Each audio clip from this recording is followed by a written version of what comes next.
네, 그 레그 티스푼으로 떠먹기 주제로 발표를 하게 된 소프트웨어 전공 성빈지입니다. 네, 좀 주제에 대해서 내용을 어떻게 할까 좀 고민을 하다가 최대한 이제 간단하고 좀 어려운 내용들은 다 빼고 하려고 자료를 만들었고요. 인베딩 모델 파인 튜닝도 이제 간단하게 한번 다뤄볼 예정인데, 이제 이쪽 내용 같은 경우에는 조금 이제 딥러닝에 대한 이제 개념이 있으면은 이해하시기 수월할 것 같습니다. 네. 그래서 발표 목차는 이렇게 됩니다. 이제 레그란 무엇인가에 대해서 알아보고, 그리고 레그의 동작 과정, 그리고 레그의 구성 요소와 인베딩 모델 미세 조정에 대해서도 한번 알아볼 예정입니다. 네, 이제 개념적인 내용들 위주라서 조금 지루하실 수도 있는데 잘 들어주시면 감사하겠습니다. 네, 그럼 레그란 무엇일까요? 네, 검색 증강 생성의 약자로 Retrieval Augmented Generation이라고 하는데, 이제 거대 언어 모델을 사용해서 답변을 생성하기 전에 학습 데이터 외부에 신뢰할 수 있는 지식 베이스를 먼저 참조해서 답변을 생성하는 프로세스입니다.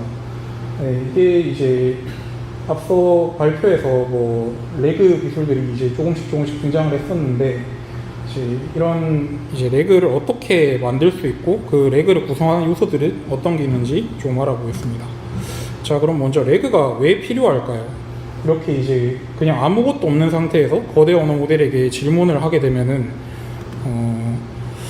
이게 지금 보시는 것처럼 이제 2025년도 홈커밍 데이는 당장 이틀 뒤인데 뭐 11월 7일 하고 뭐 제2공학관 저기 어딘지 모르겠는데 그냥 이렇게 약간 특히 조금 이제 사실이랑 좀 거짓을 좀 뒤섞어서 혼동을 해서 이제 환각 현상이 발생을 하게 되고, 그리고 또 도메인 특화된 지식을 이제 LLM은 가지고 있지 않은 그런 문제들이 있습니다. 그리고 학습된 시점에서의 데이터만 가지고 있기 때문에 최신 정보를 반영하지 못하고 정확도가 떨어진다는 문제도 있고, 이제 반대로 그러면은 이 위에 있는 문제들을 해결하기 위해서 이제 LLM을 파인 튜닝하게 되면은 그 거대 언어 모델 자체를 학습시키는데 비용이 너무 많이 들어가기 때문에 이제 그런 측면에서 레그를 사용해서 이런 문제들을 조금 해결할 수 있습니다.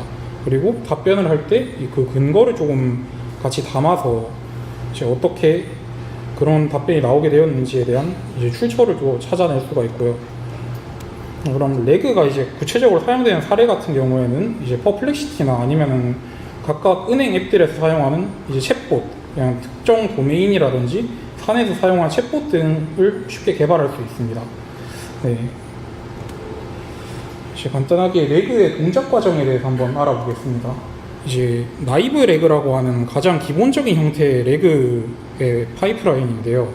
이제 사용자가 홈커밍 데이 일정이 어떻게 되나요? 라고 질문을 하게 되면은 인베딩 모델을 거쳐서 이제 이 내용들을 인베딩하여서 벡터 DB를 통해서 문서를 검색하고 프롬프트를 통해서 LLM을 통해 답변을 내어주는 형식입니다.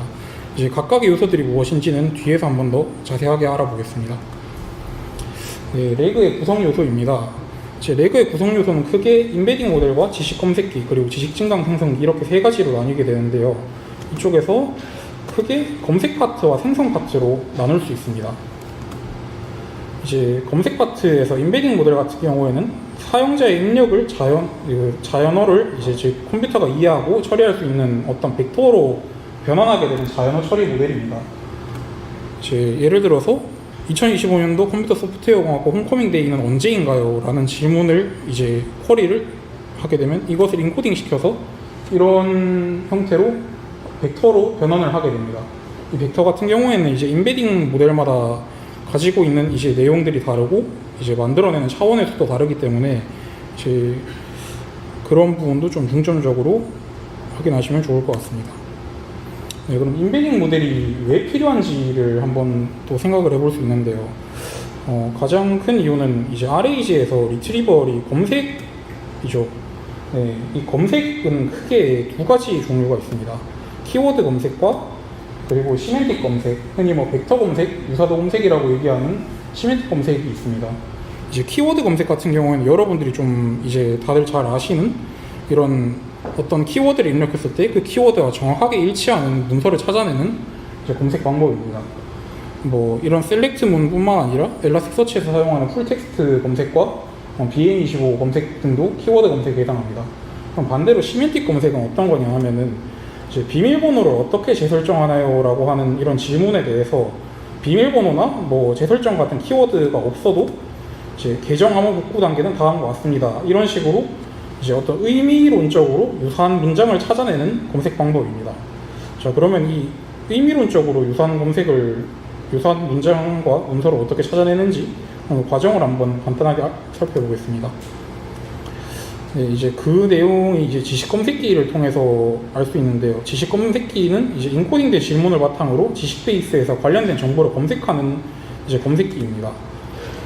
이제 앞선 인베딩 모델을 통해서 2025년도 컴퓨터 공학부 소프트웨어 전공 홈커밍 일정은 언제인가요? 라는 질문이 들어왔을 때 이렇게 벡터가 만들어지게 되고, 이 벡터를 통해서 그 지식 검색기를 통하게 되면은 이제 관련된 연관 문서가 나타나게 되는 원리입니다.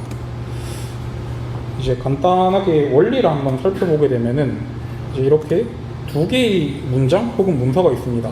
이제 질문에 대해서는 2025년도 컴퓨터 소프트웨어 전공 홈커밍 일정은 언제인가요? 라고 하는 문장을 인베딩 시키고, 밑에 관련 문서들을 또 인베딩 시키게 되면은 이런 두 개의 벡터가 나오게 되겠죠. 이 두 개의 벡터를 가지고 유사도 함수를 사용을 하게 되면은 이렇게 유사도 점수가 나오게 됩니다. 이런 유사도 점수를 기반으로 해서 이제 문서를 검색하게 되는 원리이고요. 당연히 이거를 이제 그냥 실시간으로 인베딩을 시키는 건 아니고, 이제 검색 대상이 되는 문서 같은 경우에는 미리 인베딩 모델을 사용해서 이제 벡터 데이터베이스라고 하는 어떤 저장소에다가 미리 저장을 해두게 됩니다. 그러면 이제 그 과정을 지식 베이스 구축이라고 하는데, 이 지식 베이스를 어떻게 구축을 하느냐, 이런 문서들의 집합이 어느 정도 이제 있다고 가정을 했을 때, 예를 들어서 SE보드에서 어떤 데이터를 크롤링 한다고 하면은 이런 식으로 문서들이 쭉 나오겠죠.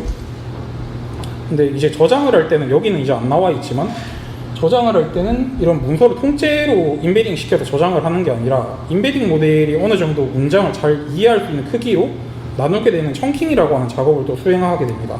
아무튼 그렇게 청킹이 된 문서를 통해서 이제 각각의 문서들에 대한 인베딩 벡터를 생성을 해내고 이를 벡터 데이터베이스에 저장하게 됩니다. 근데 이것도 그냥 저장을 하는 게 아니라 결국에 검색이라고 하면은 이제 물론 유사도 검색에서는 얼마나 유사한 문서를 잘 찾아내느냐가 중요하겠지만, 기본적으로 검색이기 때문에 속도도 굉장히 중요하게 되거든요. 예를 들어 수천만 건이 있는 어떤 데이터를 그냥 검색을 해서 브루트포스로 찾게 되면은 이제 선형적으로 시간이 증가하게 되기 때문에 이제 각각의 벡터 데이터베이스마다 이제 사용하고 있는 이제 검색 알고리즘들이 있습니다. 여기서는 대표적으로 HNSW라고 하는 이제 그래프 인덱싱 방식을 사용을 하는데요. 어떤 벡터가 들어오게 되면은 그 벡터들이 들어오는 시점에 레이어를 부여받게 되고, 그 각각의 레이어에서 이제 현재 쿼리가 인베딩 돼서 들어왔을 때 그 쿼리에 대한 가장 각각의 레이어별로 가장 근접한 벡터를 찾아서 이제 그리디하게 선택을 해서 결국에 최종적인 문서를 찾아내는 그런 알고리즘입니다. HNSW 말고도 벡터 데이터베이스마다 조금 다양한 어떤 검색 알고리즘이 존재하기 때문에 이런 부분들은 좀 관심 있으면 찾아보시면 좋을 것 같습니다. 네, 그래서 이제 벡터 데이터베이스의 종류도 굉장히 많은데요. 뭐 크로마DB 혹은 뭐 엘라스틱서치도 벡터 데이터베이스로 활용할 수 있고, 그리고 파이스라고 하는 어떤 이제 벡터 데이터베이스도 있습니다. 이 외에도 뭐 파인콘이라든지 다양한 벡터 데이터베이스들이 있어서 이제 이 부분은 나중에 사용을 하실 때 필요에 따라서 한번 찾아보시고 사용을 하시면 될 것 같습니다. 그런데 이제 저희가 지식 베이스로 활용을 할 수 있는 게 벡터 데이터베이스만 있는 건 아닙니다. 지금 가장 정보가 많은 곳이라고 하면 당연히 이제 웹이라고 할 수 있는데, 그 웹에서도 정보를 검색을 할 수가 있습니다. 이제 태블릿 서치나 덕덕고 서치 같은 웹 검색 도구를 사용하게 되면은 이런 이제 웹에 있는 정보들을 가지고도 검색을 해서 LLM을 통해서 답변을 낼 수 있습니다. 이제 이런 메커니즘이 적용된 게 이제 대표적인 게 퍼플렉시티 같은 어플리케이션이 되겠죠. 그리고 이 부분은 이제 크로스 인코더라고 하는 이제 참고하시면 좋을 것 같은데, 지금 방금 전까지 설명드린 내용 같은 경우에는 이제 미리 어떤 검색 대상이 되는 문서들을 전부 다 인베딩 시켜두고, 그리고 쿼리가 들어왔을 때 그 쿼리를 인베딩 시킨 다음에 유사도 함수를 통해서 비교를 하게 되면 바이 인코더 방식에 해당합니다. 이 바이 인코더 방식의 경우에는 그 각각의 문서들을 따로 인베딩해서 들어오는 검색을 하는 시점에는 어떤 이제 지리에 대해서만 인베딩을 시키면 되기 때문에 굉장히 좀 이제 빠른 처리 속도를 가지고 있는데 반해서 이제 유사도를 비교하는 함수 자체는 이제 굉장히 단순하기 때문에 이제 정확도가 조금 낮아진다는 단점이 있고요. 반대로 크로스 인코더 같은 경우에는 두 개의 문장을 한꺼번에 인베딩 시켜서 유사도를 비교해내는 방식인데, 이제 모델을 학습시킬 때 어떻게 학습이 되느냐에 따라서 조금 바이 인코더 대비 높은 정확도를 이제 가지게 되는 인코딩 방식입니다. 그렇기 때문에 이제 이 크로스 인코더 자체는 나중에 레그에서 리랭커라고 하는 어떤 메커니즘에 적용이 되게 되는데, 그 부분은 나중에 관심이 있으시면 찾아보시면 좋을 것 같습니다. 그 다음 지식 증강 생성기입니다. 이제 검색된 지식을 활용해서 질문에 대한 답변을 생성한 언어 모델인데, 이제 도큐먼트 같은 경우에는 이제 앞서 지식 검색기를 통해서 검색이 된 문서이고, 그리고 LLM은 여러분들이 이제 잘 아시는 GPT-4라든지 뭐 클로드, 제미나 이런 이제 파운데이션 모델들을 직접 사용을 하시면 되고요. 이번 파트에서는 프롬프트 엔지니어링 좀 위주로 한번 다뤄보겠습니다. 이제 프롬프트 엔지니어링이라는 거는 LLM으로부터 원하는 최적의 결과를 얻기 위해서 입력하는 지시문인데, 이제 당연히 좋은 답변은 좋은 질문으로부터 나온다는 이 원리에 대해서 좀 잘 따르고 있고요. 이제 답변을 잘 받기 위한 좋은 프롬프트의 조건이라고 이렇게 아래쪽에 뭐 명확하고 구체적인 지시, 그리고 뭐 환각 현상을 억제하고 뭐 정보 활용 방식 및 출력 형식을 지정하는 이런 내용들이 있는데, 이것만 봐서는 이해가 잘 안 되니까 이제 간단하게 프롬프트 예시를 잠깐 보겠습니다. 이거는 이제 랭체인이라고 하는 레그 프레임워크를 통해서 이제 사용을 하게 되는 프롬프트 작성 방식인데요. 이제 시스템 프롬프트와 휴먼 프롬프트가 나뉘게 되고, 여기서 시스템 프롬프트 쪽에다가 이제 이렇게 프롬프트를 작성하게 됩니다. 이제 이 부분은 이제 당신은 법률에 대한 깊이 있는 지식을 갖춘 AI 법률 정보 어시스턴트입니다 라고 하는 내용인데, 이게 이제 AI에게 페르소나를 부여해서 이제 그 관련 도메인에 대해서 답변을 조금 더 잘 생성할 수 있게 만들어주는 부분이고요. 그리고 이 부분이 이제 답변을 어떻게 작성해야 되는지 좀 구체적으로 이제 적어주는 부분이고, 앞서 검색한 문서들은 이렇게 컨텍스트라고 해서 영역을 따로 만들어서 이 부분에 참조를 넣어주게 되면 LLM이 이 문서를 참조해서 답변을 이제 생성하게 됩니다.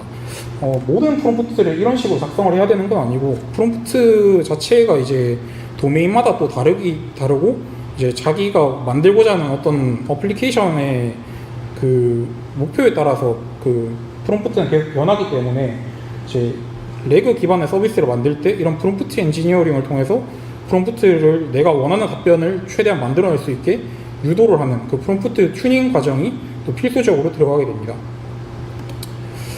자, 다음으로는 이제 외적으로 사용할 수 있는 다양한 프롬프트 엔지니어링 기법들에 대해서 한번 알아보겠습니다. 이제 체인 오브 덴시티라고 하는 이제 밀도의 사슬이라고 하는 방식인데, 이거는 요약 작업을 이제 여러분들이 LLM을 통해서 많이들 하고 계실 겁니다. 어떤 문서들이 굉장히 많을 때 이 문서를 어떻게 해야지 잘 요약을 할 수 있을까 라고 하는 문제에 대해서 좀 해결책인데, 그럼 여기서 좋은 요약이라는 게 조금 굉장히 추상적이죠. 좋은 요약이라고 하는 것은 결국에는 어떤 그 내용들이 조금 밀도가 있어야 되고, 그리고 그 각각의 엔티티를 잘 담아내고 있어야 된다 라고 하는 게 이제 체인 오브 덴시티의 주요 내용입니다. 이제 체인 오브 덴시티 같은 경우에는 요약을 처음 수행을 하고, 그리고 그 수행된 요약에서 이제 원본 문서랑 비교를 해서 빠진 엔티티가 무엇이 있는지를 찾아냅니다. 그리고 그 미싱 엔티티를 기반으로 해서 이제 원본 문서에서 다시 한 번 더 요약을 시도하게 되고, 이러한 과정을 5번 반복을 했을 때 이제 사람이 요약을 하는 것 이상의 성능을 낸다라는 내용이 이 논문의 주요 내용입니다. 그리고 다른 걸로는 이제 체인 오브 소트라고 해서 많이들 알고 계실 텐데, 생각의 사슬 이제 프롬프팅 기법이라고 하는데, 어떤 질문을 던질 때 그냥 질문을 하는 것보다는 어떤 스텝 바이 스텝으로 이제 과정을 따라가면서 이제 생각을 하라는 지시본을 주게 되면은 이제 그 어떤 자신의 추론을 하는 인간이 추론을 하게 되는 그 과정 자체를 이제 생성 모델의 생성 과정에 포함을 시킴으로써 조금 더 정확한 답변을 얻어낼 수 있게 되는 프롬프트입니다. 근데 이제 이런 프롬프트를 당장 이렇게만 보면 어떻게 짜야 될지 좀 감이 안 오실 텐데, 이 부분 같은 경우에는 앞서 말씀드린 랭체인 같은 프레임워크를 사용하시게 되면은 이쪽에 랭체인 허브라고 해서 그 많은 사람들이 올려둔 프롬프트 예시들이 있습니다. 그 프롬프트들을 그냥 다운로드 받아서 바로 사용하실 수 있습니다. 이제 이 부분부터는 조금 이제 딥러닝에 대한 기본적인 그 개념이 있으시면 이해하시기 편할 내용인데, 네, 임베딩 모델 미세 조정이라고 해서 이제 임베딩 모델 미세 조정을 왜 해야 되는지에 대해서 이제 간단하게 설명을 한번 드려보겠습니다. 이렇게 좀 법률과 관련된 질문이 들어왔을 때 이거를 임베딩 모델이 학습하는 시점에 과연 한국어 그리고 법률에 대한 내용을 학습을 하지 않았다면은 이제 이 내용을 제대로 임베딩을 시켜서 벡터 공간에 표현을 할 수가 없겠죠. 네. 그러면은 이제 이거를 통해서 임베딩 모델이 제대로 얘를 벡터로 표현을 하지 못하게 되면 어떤 일이 벌어지느냐. 자, 사람이 임베딩 모델에게 이제 이런 식으로 질문을 던집니다. 질문을 던졌을 때 이제 검색이 똑바로 안 되겠죠, 당연히. 임베딩 모델을 통해서 임베딩을 시켰는데 그 임베딩 모델이 이제 법률에 대한 내용을 학습하고 있지 않다면 이제 엉뚱한 결과가 나오게 될 겁니다. 자, 그래서 임베딩 모델을 어떻게 미세 조정을 하는가에 대해서 잠깐 알아보면은 이제 임베딩 모델은 그 모든 자연어 처리 모델들은 이제 트랜스포머 아키텍처 기반의 모델들은 임베딩 스페이스라고 하는 것을 가지고 있습니다. 이 임베딩 스페이스 같은 경우는 굉장히 고차원이라서 눈으로 볼 수는 없지만 이렇게 조금 2차원으로 눈으로 볼 수 있게 만들어 둔 모습이고요. 지금 보시게 되면 법률과 관련된 어떤 지식들이 한 곳에 좀 뭉쳐 있는 걸 볼 수 있는데, 이제 이런 식으로 약간 최대한 유사한 문장들은 가깝게 만들고 이제 유사하지 않은 문장들은 좀 멀리 떨어뜨리는 방식으로 모델 학습시키게 됩니다. 이제 그 과정에서 사용하게 되는 방식이 콘트라스티브 러닝이라고 해서 대조학습이라고 하는 방식을 사용하게 되는데요. 유사한 문장끼리는, 그러니까 즉 검색이 되기를 원하는 문서와 검색이 되지 않기를 원하는 문서를 이제 이렇게 세 개의 쌍으로 가지고 있을 때 질문을 넣었을 때 이 유사한 문장끼리의 어떤 그 코사인 유사도를 비교했을 때 유사도가 조금 더 높게 나오고, 유사하지 않은 문장끼리는 검색을 했을 때 좀 유사도가 낮게 나오도록 이제 학습을 시키는 방식입니다. 네, 이제 앞서 이제 이런 문장들이 있는데 학습시키려면 또 데이터가 필요하겠죠. 이런 데이터를 또 구할 때 보통 이제 유사한 문장이라고 하면은 보통 QA 쌍을 많이 활용을 하게 되고, 이 QA 쌍 같은 경우에는 사실 데이터를 구하기가 쉬운 편입니다. 그런데 이제 유사하지 않은 문장을, 즉 네거티브 샘플들은 구하기가 굉장히 좀 까다롭습니다. 이제 이것들을 어떻게 해서 임베딩 모델을 학습시키기 위해서 데이터셋을 구축하느냐에 대해서 알아보면은 이제 가장 쉬운 방법으로는 배치 내 네거티브 샘플링이라고 하는 방법이 있습니다. 이제 딥러닝을 할 때는 학습을 할 때 배치 사이즈라고 하는 개념이 적용이 되는데, 그 한 번의 배치 내에서 이제 학습 대상이 되는 질문과 포지티브 외에 나머지 문서들에 대해서는 전부 다 네거티브로 취급해서 샘플링을 해서 이제 학습을 수행하게 되는 방식입니다. 이 배치 내 네거티브 샘플링의 가장 큰 단점이라고 하면은 이 나머지 문서들 중에서도 이제 현재 질문에 대해서 조금 긍정인 문서가 있을 수도 있다라고 하는 게 좀 큰 문제가 되게 되고, 그래서 프로덕션에서 좀 활용할 수 있는 어떤 그런 레그 시스템에 사용된 임베딩 모델 같은 경우에는 하드 네거티브 샘플링이라고 해서 별도의 추출 과정을 또 거치게 됩니다. 이제 그 부분은 나중에 또 관심 있으시면 찾아보시면 좋을 것 같습니다. 네, 그래서 콘트라스티브 러닝을 하게 되면은 손실 함수가 이렇게 생겼는데요. 이게 좀 이제 N은 배치 사이즈고 이제 S가 유사도 함수인데, 보시게 되면 네거티브 샘플들에 대해서 이제 긍정 문서를 비교를 해서 최대한 이 최저점을 찾아가는 손실 함수입니다. 이게 좀 수식이 나와서 좀 겁먹으실 수도 있는데 겁먹으실 필요는 없고요. 그냥 이제 센텐스 트랜스포머라고 하는 라이브러리, 파이썬 라이브러리에 이제 이 손실 함수가 구현이 되어 있습니다. 그래서 QA상으로 이루어진 데이터셋과 인베딩 모델 그리고 센텐스 트랜스포머 라이브러리가 있으면은 이제 누구나 손쉽게 인베딩 모델을 학습시킬 수 있게 됩니다. 그것도 나중에 필요하시다면 한번 시도해 보시면 좋을 것 같습니다. 네, 그래서 레그에 대해서 간단하게 알아봤는데 이제 레그를 수행을 하다 보면은 조금 더 알아보면 좋을 내용으로 레그에 대한 성능 평가를 어떻게 해야 되는지를 조금 알아보면 좋습니다. 왜냐하면은 레그 같은 경우에는 구성하는 구성 요소가 이제 굉장히 많죠. 검색도 해야 되고 또 프롬프트도 똑바로 잘 작성이 됐는지 확인을 해야 됩니다. 이제 고려해야 될 사항이 굉장히 많기 때문에 기준점을 만들어 두고 그 성능 평가 지표를 넘었느냐 안 넘었느냐를 기준으로 두어서 프롬프트를 튜닝하고 부족하다면 인베딩 모델을 학습시키는 방향으로 이제 레그 시스템을 구축해 나가면 더 좋을 것 같습니다. 이거는 이제 레거스라고 하는 레그 성능평가 프레임워크에서 사용하는 성능평가 지표들인데요. 이제 페이스폴리스와 렐러번시가 이제 생성 부분에서 사용하게 되는 성능평가 지표이고, 이제 검색 지표에서는 컨텍스트 프리시전과 컨텍스트 리콜이라고 하는 지표가 있습니다. 이제 이런 지표들을 활용을 해서 레그 성능평가에 대한 파이프라인을 먼저 구축을 해 두시고, 그리고 레그 시스템을 구축을 하다 보면은 조금 더 완성도 높은 시스템이 나올 것 같습니다. 그리고 특히 검색에 있어서는 이제 오른쪽에 보이시는 NDCG 스코어나 MAP 스코어 그리고 MRR 스코어에 대해서 조금 더 측정을 해보시면 정확한 값을 얻으실 수 있을 것 같습니다. 네, 발표는 여기까지 하도록 하겠습니다. 감사합니다.